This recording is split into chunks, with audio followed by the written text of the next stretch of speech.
Hello, guys, and welcome back to the NW Sportscast. Today, we're going to be going right into this. Seahawks beat the Commanders 29-26, a defensive battle which turned into an offensive burst in the last few drives there. 29 points for the offense. The first thing that just struck me from this game, Geno Smith, finally, I said it in our preview. I wanted to see a Geno Smith get back game, a get right game, and that's exactly what he did. He put up over 300 yards, a couple of touchdowns, no interceptions, all really good stuff for Geno Smith. And another thing that I wanted to see DK Metcalf finally have a good game again. Those are kind of my two things going into this. I wanted to see Geno Smith have a get-back game. I also wanted to see DK Metcalf. I thought that this defense allowed us to really run up the score a little bit, and that's exactly what happened. So that's really good to see for both of those guys because they were both not having the best seasons. It seemed to be sort of frustrated going into this game. So it was good to see those two guys really get going. Another thing, Tyler Lockett, another great day, game-winning touchdown. Really, not a game. Should have been a game-winning touchdown, but a go-ahead touchdown in the fourth quarter. Nice little toe tap there.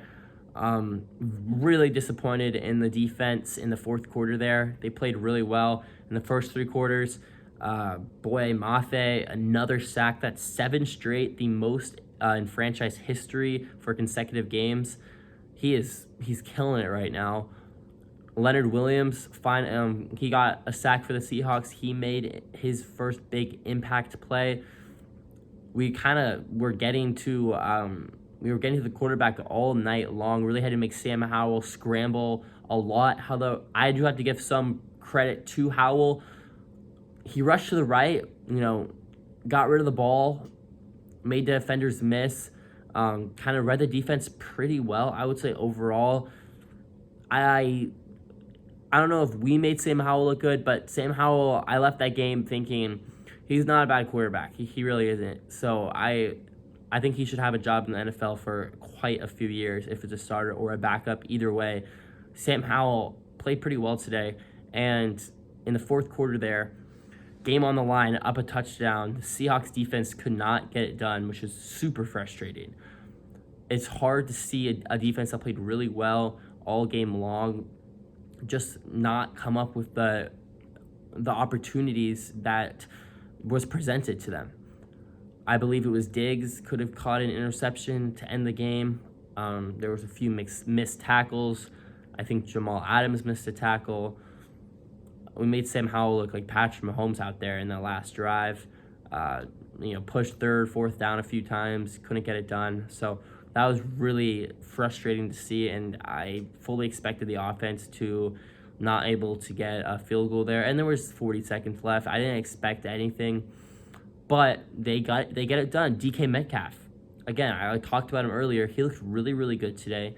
2 catches over the middle there for DK, and then Myers, a great game for Myers. Game-winning field goal, 5 game-winning field goals in the NFL. That is that's one of the highest totals I can remember. 5 walk-offs. I'm not even talking about Sunday Night Football right now or Monday Night Football. That's insane. So yeah, the Seahawks. What else stood out to me? I'm just trying to think right now.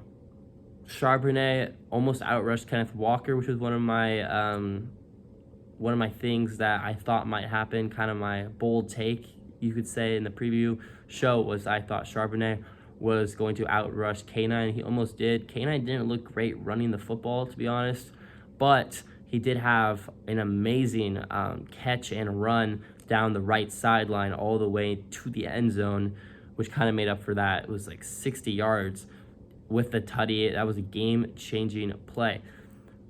But when all is said and done, the most disappointed thing from this game for me, and I've gone over a lot of the highlights, but the most disappointing thing was how the offensive line stood up against a depleted defensive line from the Commanders. They just traded 2 guys, and it was their best 2 guys, Chase Young is an absolute dog, and we didn't even have to worry about him today. He's not on the team anymore. And they got to Geno quite consistently. I thought Geno Smith extended plays a little too long for my liking a few times on, what was it, to end the first half. He took a sack slash, it was, he got rid of the football, but it was intentional grounding when he could have probably thrown the ball away and we could have kicked a field goal there. That's how the half ended. But he was under duress all night. The running game really never got going. I thought they weren't really providing many holes.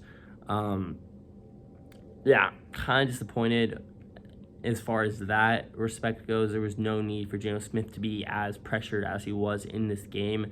I'm very concerned for when we play the 49ers. I think Geno Smith might not be able to I don't know, he'll have to get rid of the ball so quickly.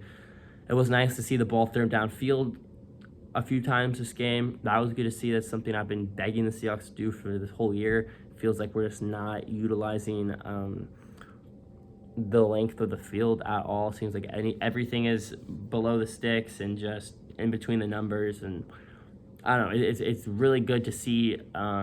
It's good to see that. So yeah, overall, a lot of positives in this game. Definitely a few things that I think we could clean up.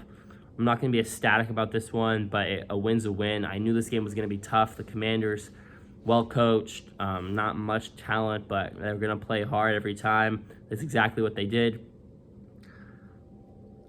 I'm glad we got this win, but if we play like that in the next few weeks, it'll be really, really hard to win games. We got to clean some stuff up. This game could have gone the Commanders' way very easily. Driving down in that touchdown that we took the lead in the fourth quarter.